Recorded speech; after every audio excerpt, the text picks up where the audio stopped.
যে তিনটি কাজ মাঝরাতে কখনোই করবেন না। নাম্বার ওয়ান, যদি মাঝরাতে রাস্তা দিয়ে যাওয়ার সময় কোনো মেয়ে ইশারা দেয় বা লিফট চায়, দিবেন না, কারণ এটা একটা ট্র্যাপ হতে পারে, কারণ যে কোনো সময় আপনার উপর বিপদ হতে পারে। সো এই জায়গাটা যত দ্রুত সম্ভব এড়িয়ে যান।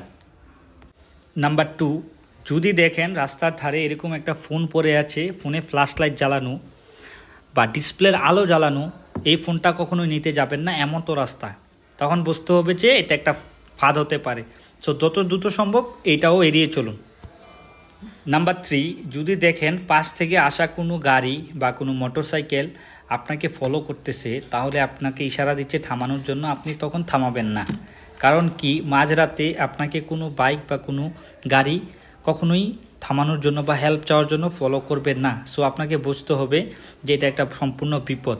সো আপনি যত দ্রুত সম্ভব গাড়িটাকে একটু স্পিডে চালিয়ে এই জায়গাটাও আপনি এড়িয়ে যান।